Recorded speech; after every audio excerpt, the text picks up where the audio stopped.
On this episode of History Hunters, we'll take you to Salinas, California, the hometown of renowned American author John Steinbeck. Steinbeck wrote 33 books, 17 of which were novels, and helped to illustrate the plight of America's underclass. We'll visit the home where John Steinbeck was born and lived in up until his high school graduation.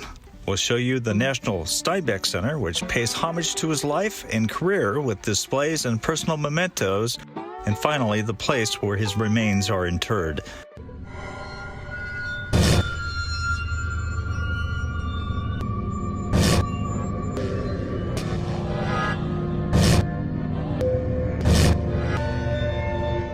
Sarah and I were in Salinas for an overnight stay at Vision Quest, a glamping experience at the Monterey Zoo, where we had an encounter with an elephant, but that'll be another video. We had a chance to roll past the very fields where Steinbeck worked alongside farm laborers, an experience that would later contribute to such American classics as East of Eden, Grapes of Wrath, and Of Mice and Men. Not only did these fields help raise crops and one of America's finest writers, but it sure seems like those who work the fields have grown in stature as well. I was born on this coast. I was raised on it. We've been here a long time. My mother taught school on the coast. I've always thought of this place as a breeder of stories. So they must have done something right at this high school, Salinas High School. And in 1919, John Steinbeck graduated from here, and then he went to study English literature at Stanford University near Palo Alto. He left there in 1925 without accomplishing a degree. He went to New York City, where he decided he'd go into writing. However, he left in 1928, came back to California. He settled at Lake Tahoe, where he met his future wife. They met in 1928. They were married in 1930. Fans of John Steinbeck will know that he borrowed a Robert Browning poem for the title of his book, Of Mice and Men, to illustrate that the best laid plans of both can go afoul. Well, upon my visit, I assumed that this was the same high school campus that John Steinbeck attended. While this is Salinas High School, this building was not constructed until the year after John Steinbeck graduated in 1919. His high school building was on Aliso Street and no longer exists. However, we are told that John Steinbeck did visit this school later on when he became a successful author and had attended a reunion or two here. Next on our agenda is a visit to historic downtown Salinas, which was familiar to Steinbeck, and a visit to the National Steinbeck Center.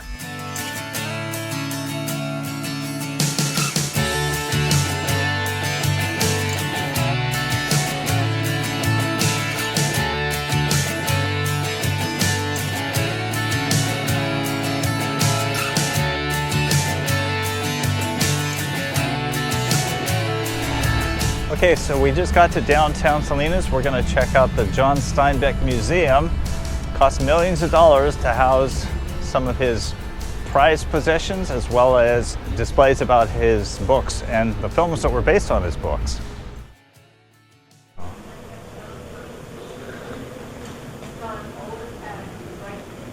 There's John right there. There's his list of books. Write your own cipher using the coordinates that point to a specific word in the book. Each word is represented by 3 numbers. Sarah's doing some kind of book cipher. She ended up with the Where the Wild Things Are. Is that the name of it? Yeah. So John Steinbeck's first published work appeared in the Salinas High School yearbook, El Gabalin, and in the school newspaper, The Flashlight. This chair's not authenticated, but it could be belonging to Steinbeck, so it was found in the Steinbeck family home.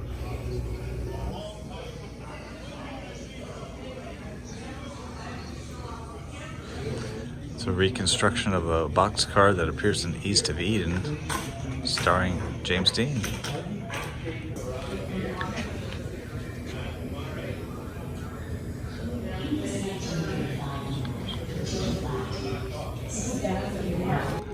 So a lot of John Steinbeck books have been turned into movies, including The Red Pony, starring Myrna Loy and Robert Mitchum, and then Of Mice and Men, John Malkovich and Gary Sinise, and Of Mice and Men earlier on.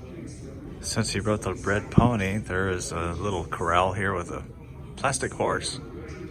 That would be John Steinbeck on a horse with his sister Mary. I thought that guy behind you was real.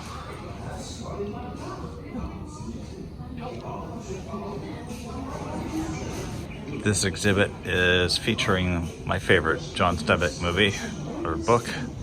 One exhibit highlights Steinbeck's relationship formed as a young man with Edward Doc Ricketts, a marine scientist and drinking buddy who would greatly influence the budding writer after John's move to Pacific Grove on the Monterey Peninsula. Doc appears as a character in Steinbeck novels Cannery Row, Sweet Thursday, and The Wayward Bus. In May 1948, Ricketts and Steinbeck planned to go to British Columbia to write another book, The Outer Shores, on marine life. However, a week before the planned excursion, Ricketts' car was slammed by a passenger train just uphill from Cannery Row, and his injuries proved fatal 3 days later. Defeat was bitter. There was nothing in the world they could do about it. Their chance had come, and it had gone. The pirates stood before them in that chicken house and did not know any pleasure. But now he added, oh, now I am very happy.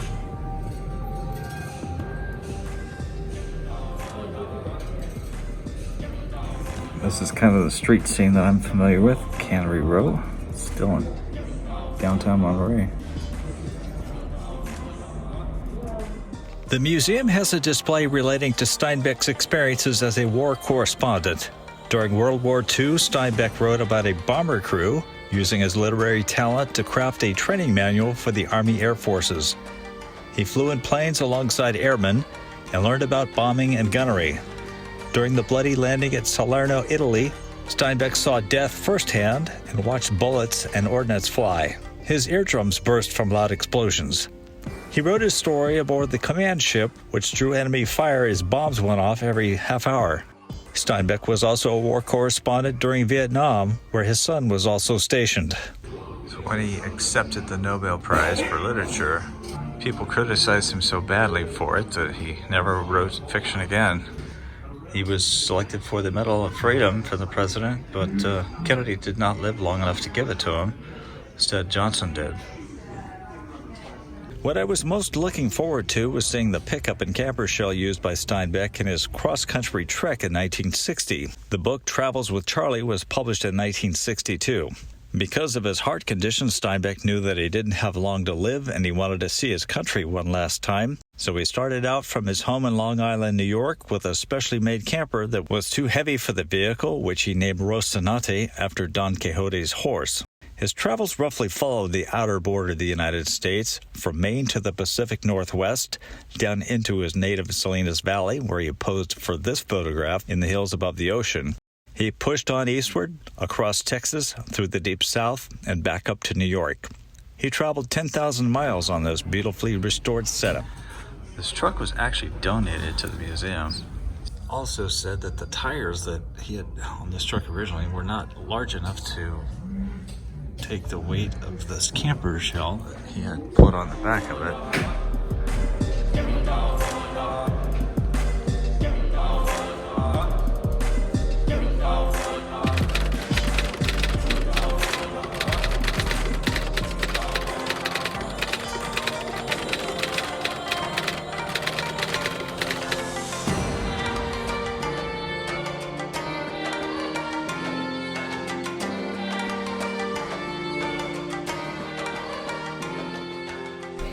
There's John. He's right there with his cap on, saying, "Welcome to California." Check out his socks.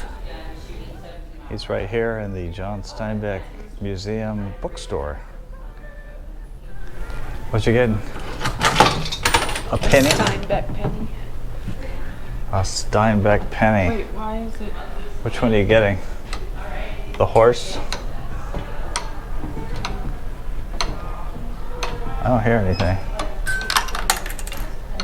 Oh, you got the signature one. The signature Cool. for my penny collection. A shirt. Oh yeah? I might want it. This one here? Yeah. I like it.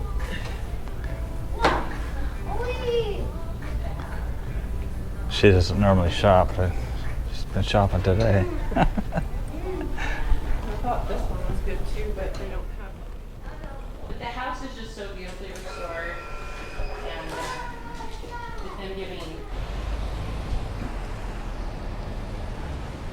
So the buildings that are behind me date back to the 1890s. In fact, the one on the left, the red building, dates back to 1894. These are buildings that John Steinbeck would have known as a child had he been down here in downtown Salinas. We've done a lot of redevelopment downtown, including this new building opposite the John Steinbeck Museum.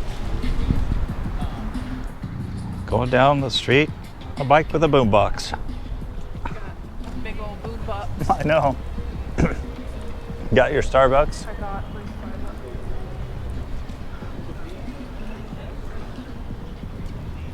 On the side of the red building that I just showed you is this stuccoed mural. It's Grapes of Wrath, John Steinbeck, Portola, Tortilla Flat, and Travels with Charley. Here at 132 Central Avenue, this is the birthplace of celebrated American author John Steinbeck. He was actually born here February 27th, 1902, and he lived here as a young boy. We're going to see if we can check out the inside and learn a little bit more about John Steinbeck. Beautiful old house that has been spared the wrecking ball. The John Steinbeck House and Restaurant is now operating here. I love how this community has held on to a lot of its historical buildings. John Steinbeck was raised in this house until his high school years. Docent Dale Bartoletti told me that this house was not indicative that his father was rich, but he was a successful manager of a Sperry flower plant. It was here that young John would travel over to Hollister to visit his grandparents as a boy. This was the same yard that John was standing in with his sister as he goofed around with a broom at his chin. He lived in this house while he attended school in Salinas. Right here at the front of the house is the plaque here. Talks about John Steinbeck. No greater tribute could be paid to this renowned author of the 20th century than to enshrine his memory, not in brick and wood, but in the body and spirit of a community's youth. A living memorial dedicated on the one-year anniversary of his death, December 20th, 1969. So it looks like we lucked out. There are tours going on today because it's a Saturday. John announced that he was going to be a writer in this room when he was 13. And while he was a teenager, he would write short stories and send them to magazines. And then he'd go down to the newsstand to see if they were published. And none ever was. The reason being that he used a false name and no return address. So even if the editors liked them, they couldn't print them. They didn't know who wrote them. We'll never know if they were any good, but it's possible that they were used as part of the short stories in The Long Valley, which is a collection of short stories. I'm sure they had many meals here over the Oh table. boy, yeah. Here for lunch after it had become a restaurant in the 70s. And the first thing she said was, "Oh, it's a lot fancier than when we lived here because of the wallpaper and the carpet." But then she came in here and saw those pictures of her parents and said, "Oh, you hung those just right because Dad always liked to keep an eye on Mom." But you said there was a piano right there, and Yeah. all four They all took Steinbeck piano children learned how to lessons. play. Right. And right here, they had a priest come in, and John was baptized right here, as was his sister. Wow. A lot went on in this house. That's his mother up there, Olive. And his father, Joanne. On the shutter, Uh-huh. he puts it on the tripod, I think, right here. As close as I can tell. Puts it on the tripod, snaps the shutter, jumps into the picture, and takes the first selfie. Well, one of them, right? Stays here for 3 years in his crib until his little sister Mary is born, right here. John goes into the room where the two girls are, and they have to go upstairs. But you say John Steinbeck was born right here in this Yes. room. Yep. Wow. This was the master bedroom. Amazing. Now, I'm sure it's been restored, right? As we go through, Not original wallpaper? there was no wallpaper, Okay. and there was no carpeting. Okay. So those are the two major changes. He was in and out of Stanford for 6 years, never graduated. Right. His two older sisters both went to Mills College up in the Bay Area. They both graduated. His younger sister, Mary, went to Stanford behind him, and she graduated, but he never did. So this would be original woodwork, huh? Yeah. Original doorknob and everything. So it'd be safe to say that John touched that, huh? Yep. This was the girls' room. John's father got so tired of waiting for the girls to get out of the bathroom that he sealed up the door and installed that sink in the corner. Well, it turns out the story is half right, half true. He did get tired of waiting for the girls, and he did install that sink in 1905, but the door was still here right up until it became a restaurant. Now, is this furniture original? No. No. The Chester drawers, we're still trying to figure out if that was original or not. This was original, and these pieces were donated down in the cellar. We have other pieces. The bed he was born in is down there. Oh, really? And a couple of other things. Those were given back to the house by the estates of the sisters when they died. So the molding's original too? That's crazy. The docent told me a chilling story about a room believed to be the one that John's mother died in. She's bedridden, totally crippled. She dies in the house. I've always assumed, and everybody else always assumed, she died in her bedroom, the master bedroom. 3 years ago, a young woman and her 3-year-old son came here for lunch, and they were seated at that table. And as soon as the little kid sat down, he looked up and he said, "What's that woman doing up there?" Everybody said, "What are you talking about?" He said, "That woman. What's she doing up there? How'd she get up there?" Well, nobody can see anything, so it's dropped. A few weeks later, they come for lunch again, come in here, and he says, she's still up there. What's she doing up there?" Well, that triggered something in me, so I went back to the best of the biographies. I don't know if you've ever read one of the biographies. This one's 1,045 pages in paperback. And I went back to the period of time when she was at home, and it said, Olive was bedridden. John sat outside her room writing at the dining room table, right there. She died in this room. Wow. So who the lady on the ceiling is, nobody else has ever seen her. But several people have seen or heard some pretty strange things. 2 different people who work in the kitchen have heard something, turned around, and there's somebody standing this side of that pass-through window and then disappears. We've had 2 groups of ghost hunters come through, and yesterday we got a call from the Ghost Hunter TV show. They want to come and do a night. They want to be here for 3 days and 1 overnight to see what they can find. Wow. So the docent showed me the upstairs of the house, which has been turned into a more modern boarding house for college students after the Steinbecks passed. The hard oak wood floors are the same ones that John and his sisters roller skated on as children. But I can imagine John and his sisters were up here roller skating that made quite a racket. oh yeah, I'm sure they did. On this, it looks like oak. Probably is, yeah. Go to college. It didn't look like this, did it? No, not at all. Yeah.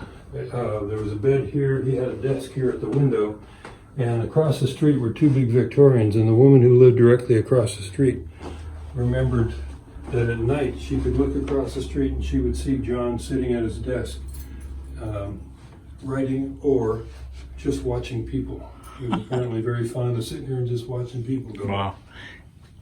How about that house over there? Was that there at the time? That's original, yes, that was there, the Victorian. Yeah. Yeah, that's just been refurbished. A couple bought it and really did a great job to refurbish it. Prior to that, I don't know who owned it, but the yard was full of refrigerators and junk cars and all sorts of junk. John Steinbeck, born in his bed, February 27th, 1902. So he would have sat in this chair when he was... When he was a toddler. It's not necessarily a baby chair. No. Wow. Is that leather? Yeah. Wow. Made out of oak. And it's down here at the gift shop, huh? Mm-hmm. Crazy. He's up in that corner that way. Our final stop on this John Steinbeck tour, so to speak, is the Garden of Memory Cemetery here in Salinas, California. And thanks to findagrave.com and our GPS, we were able to find the grave. It's right here in the Hamilton plot. Olive Hamilton was his mother. And right here is a plaque for his parents. This is John Ernest Steinbeck, 1862 to 1935. He lived in the house that we just visited. Of course, Olive Hamilton died in the house, 1867, died in 1934. And what's interesting is that this is the original plot that goes back to the 1930s. And right here, let's look at this one first. This is the final resting place for the ashes of John Steinbeck. It looks like they cut a hole here in the original slab of concrete so they could set his ashes behind it and install this plaque. Somebody has left an apple for him and some writing pens and pencils. I understand that some of his ashes were spread by his last wife and son at Pacific Grove in the ocean. And right here next to him, passing away just prior to his passing, was Sister Mary Steinbeck Decker. She lived from 1905 to 1965. Looks like her ashes were also laid in this concrete bed. Some of the things I'm going to have to research, the fact that his mother was a Hamilton and my grandparents were Hamiltons, so I'm wondering if we're related. Over here on the back side, somebody has set up some toys, some toy figurines for John Steinbeck. That's funny. So John Steinbeck encountered even some opposition to his writing here in Salinas, his own hometown, the place where he grew up, the place that he became educated as a grade school child and a high schooler. That when he wrote the book, Grapes of Wrath, that some of the townsfolk were repulsed by the fact that there was a section of the book where one of the women who had just given birth and was nursing her child helped out an adult male who was starving to death. One of the people who were suffering from the wrath, the Great Depression, and they were disgusted by that. They were repulsed and they considered it pornographic almost, and they did not want their children reading John Steinbeck's material.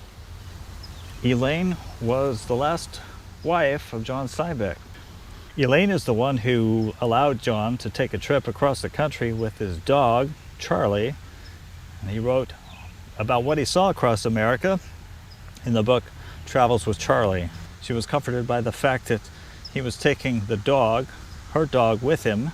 He said, "Could I take Charley?" And I said, "Oh, what a marvelous idea. Now the truck is over here and you're sick. And Charley can run and get help." He said, "Elaine, I'm asking for Charley, not Lassie." She lived from 1914 to 2003.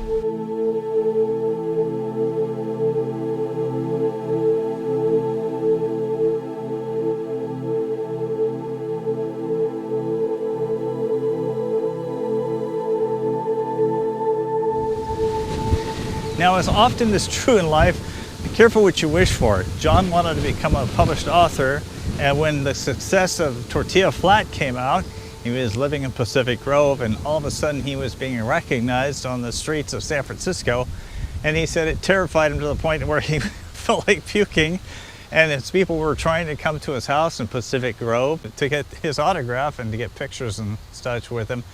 He decided he didn't want that publicity, and he put a stockade fence around his house after visiting the grave of one of the most successful and most well-known American authors, being planted in such a modest grave with such a modest plaque. I'm struck by the grandiose markers of some other people who history has not recorded anything about, such as John and Virginia Smith here in Salinas. I think it was in high school that I first read John Steinbeck. I wrote Grapes of Wrath. It was interesting because Grapes of Wrath kind of takes place in the communities of the Central Valley where I was raised, Central Valley of California, where a lot of the migrant Okies came in to do field work. They were not wanted. A lot of people saw them as outsiders, impoverished people that kind of degraded the conditions of California. The ironic thing is that a lot of the folks that came out here to California during the Dust Bowl became wealthy landowners in the Central Valley and wealthy farmers and quite well-to-do. So they weren't that big of a drain on California that had been originally thought. This marker caught my eye. It's a patent, but check it out. Judson, he died at the age of 12 in 1886, but check it out. Look at that. That has been here since 1881. Incredible. So as an added bonus to our feature on John Steinbeck, I want to also highlight the grave of Ove Laqueur. He's a Congressional Medal of Honor winner, a participant in the Civil War battle Gettysburg. He was a heroic gentleman. He was born in Canada in 1844, and he ended up in the United States. He died in 1909. He was a sergeant in Company A of the 14th Regiment of the U.S. Infantry during the Civil War from 1861 to 1865. He received the Congressional Medal of Honor for his participation in the August 19, 1864 Battle of Globe Tavern, also known as the Second Battle of the Weldon Railroad near Petersburg, Virginia during the Civil War, taking command of his unit, successfully defending its position after all of its officers were either killed or wounded. It was a fierce battle. In December 1862, he saw action at the Battle of Fredericksburg, Virginia, and was captured by Confederate forces, but later released. In early July 1863, he participated in the Battle of Gettysburg, rallying his unit after it had been decimated by the Confederate cavalry attack. In May 1864, he was wounded at the Battle of Wilderness, Virginia. He remained in the Army following the end of the war and was sent to Arizona, where he was discharged in 1867. He then relocated to San Francisco and worked as a farmer in Alameda and Stanislaus counties, and eventually settled in Salinas, where he was employed as a ranch foreman and later owned and operated a cigar store. He died of intestinal trouble at the age of 64. As a native Californian, I feel bad that John Steinbeck was not accepted in his own state to the point that he felt like an alien and moved to New York. As one who has read his books and visited Cannery Row numerous times and seen his bust as a reminder of who made this place famous, I've long felt a connection to Steinbeck. And I'm glad that so much of his life and his great and talented works are now remembered in a positive light, especially in Salinas, where 80 years ago they were shunning Steinbeck and burning his books. So between the graves of Ove Laqueur and John Steinbeck, way over there, I want to thank you for joining us on this episode of History Hunters. I hope that you enjoyed learning a little bit more about John Steinbeck's days here in Salinas, California. We would love to hear your comment. Also, if you could, let me know kind of what your favorite book that John Steinbeck wrote. We would be interested in hearing more about that. Also, give us a thumbs up if you like this video. If you'd like to know or see more, please subscribe if you haven't already done so. Thank you so much for your interest in history.